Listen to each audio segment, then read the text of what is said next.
आज हम third class में सब्जेक्ट कंप्यूटर का अपना 6th चैप्टर आपको मैंने लास्ट वीडियो में रीड कराया था ना, तो 6th चैप्टर लास्ट वीडियो में जो कराया हुआ है उसकी हम रीडिंग करने वाले हैं। आज आगे बढ़ेंगे। 58 पेज नंबर निकाल लीजिए आप अपना अपनी कंप्यूटर की बुक में 58 पेज नंबर निकालो। ओके, तो अब हम स्टार्ट करते हैं अपना टॉपिक। आपका 58 पेज नंबर पे सबसे ऊपर दिया हुआ है टॉप में क्रिएटिंग टेक्स्ट डॉक्यूमेंट, यानी डॉक्यूमेंट कैसे क्रिएट करते हैं। अब ये आपकी कंप्यूटर की विंडो है, ठीक है, ऐसे विंडो होती है कंप्यूटर की, तो उसके अंदर जो ये लिखा हुआ है जैसे ये डॉक्यूमेंट है ना, तो इस डॉक्यूमेंट को कैसे बनाएंगे, यानी जो ये आपका पूरा पेज लिख रहा है, आपको ये पेज ही कंप्यूटर के अंदर पूरा बनाना है, उसको हम कैसे बनाएंगे, ठीक है।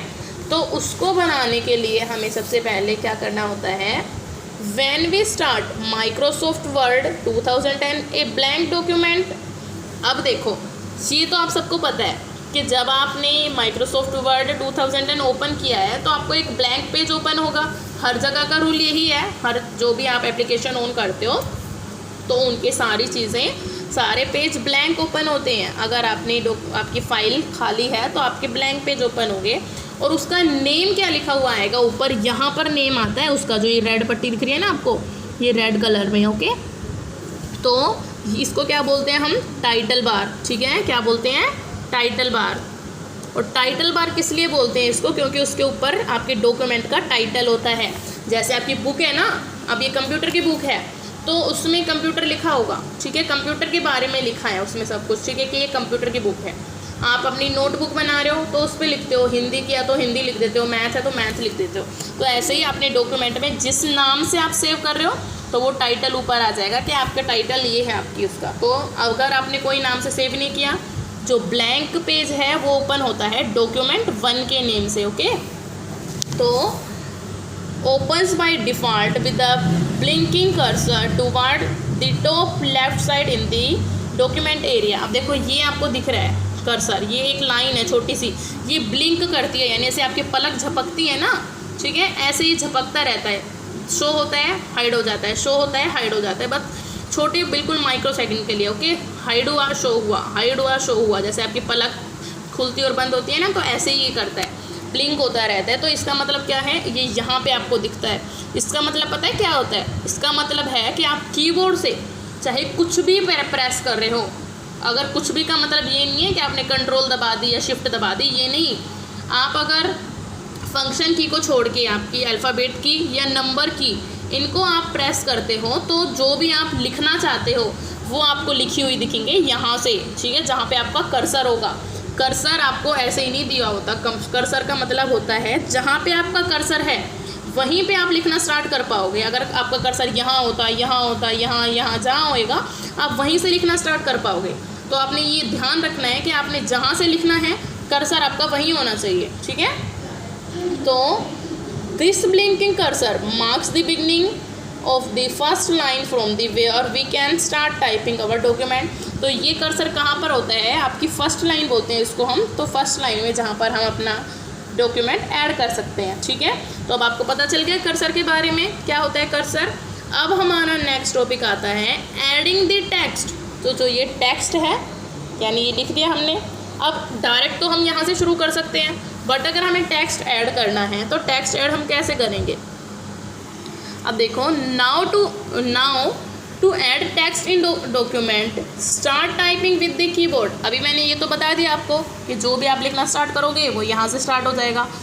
जब आप कीबोर्ड से इसके ऊपर कुछ लिखना स्टार्ट करते हो, स्क्रीन के ऊपर कुछ लिखना स्टार्ट करते हो, तो जो कर्सर होता है वो अपने आप ही आगे बढ़ता जाता है, वर्ड के बाद आता जाता है, यानी राइट साइड में आता जाता है। जैसे अब मैं पेन से लिखती हूँ यहाँ पे W, अब मेरा हैंड इधर आएगा ना कि उधर जाएगा। वर्ड ऐसे थोड़ी ना लिखेंगे हम, वर्ड ऐसे लिखेंगे WORD, ठीक है, यानी वर्ड एक अल्फ़ाबेट के दूसरी तरफ आ जाता है। तो ऐसे ही कर्सर का काम है, अगर आपने कुछ भी लिखा तो वो उसके इधर साइड आ जाएगा, ठीक है। तो यहाँ पे हम पढ़ते हैं इसको, now to add the text in the document start typing with the keyboard and the characters will start appearing at the cursor position. ये मैं आपको बिल्कुल समझा चुकी हूँ और बहुत बार बता चुकी हूँ कि आप जब कीबोर्ड से लिखना स्टार्ट करोगे तो जहाँ पर आपका कर्सर होता है, यानी जहाँ पर आपकी ये छोटी सी लाइन कंप्यूटर ने दिखाई है आपको, आपने कीबोर्ड से जो भी प्रेस किया है, जो भी दबाया है, वो आपको वहीं पे लिखना स्टार्ट हो जाएगा। ठीक है, समझ में आया? The cursor automatically moves to the beginning of the next line on the completion of previous line. अब देखो, मैंने यहाँ से, जैसे मैं यहाँ से लिखना स्टार्ट किया है मैंने इधर से, ठीक है, तो अब मैं ऐसे लिख रही हूँ कुछ भी के लाइन में, तो अब मेरी ये लाइन यहाँ पे ख़त्म हो गई। तो मेरे को क्या करना है, अगर नीचे वाली लाइन में मुझे कुछ लिखना है, पेन को मैं इधर जंप कर दूँगी, तो ऐसे ही इसकी भी तो लाइन कंप्लीट होगी। अब जैसे यहाँ नहीं, इसके बाद एप्लीकेशन के बाद एक लाइन ख़त्म हो गई, अब आगे कोई स्पेस नहीं है, तो आप जब लिखना स्टार्ट करोगे ना, तो अपने आप ही वो नीचे आ जाएगा कर्सर। ठीक है, आपको कुछ करने की ज़रूरत नहीं है। अगर आपने इसके बाद नीचे आना है, जैसे आपने बीच में नीचे आना है, जैसे यहाँ पे डॉक्यूमेंट की लाइन ख़त्म हो गई, अब आप खुद से दूसरा क्वेश्चन जैसे लिखते हैं ना, हम दूसरा नीचे लिखेंगे, तब आपको कीबोर्ड पे से एंटर की प्रेस करनी है। ठीक है, तो this feature of the word is known as word wrapping. तो वर्ड रैपिंग का मतलब क्या होता है, जब हम एक लाइन कंप्लीट करके दूसरी लाइन में हमारा कर्सर अपने आप जंप कर देता है, तो उसको हम क्या बोलते हैं, वर्ड रैपिंग, यानी वर्ड को अपने आप जंप कर देना। Due to this feature you need not to worry about the ending of line and to start the new line. आपको इस फीचर की वजह से आपको नई लाइन स्टार्ट करने की कोई ज़रूरत नहीं रहती कि आप सोचोगे अब तो हमारी लाइन एंड करने वाली है, तो अब हमें बार बार एंटर प्रेस करना पड़ेगा। तो आपको ऐसा कुछ डरने की ज़रूरत नहीं है, क्योंकि इस फीचर से अपने आप ही वो नीचे आ जाता है और नई लाइन स्टार्ट हो जाती है।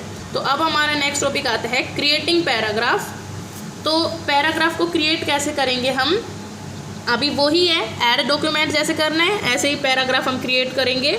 जहाँ से भी आपने ये लिखना स्टार्ट किया है, आपका जैसे यहाँ से यहाँ तक आपने लिख लिया, तो अब आपने यहाँ से लेके जैसे ये जॉब्स में आया है ना, यहाँ पे जॉब्स एंड हो गई है, अब आप दिस एप्लीकेशन स्टार्ट करोगे, यानी नेक्स्ट लाइन, यानी नेक्स्ट पैराग्राफ ऐड करोगे। तो कैसे करोगे, बस कीबोर्ड से आपने फुल स्टॉप लगाना है।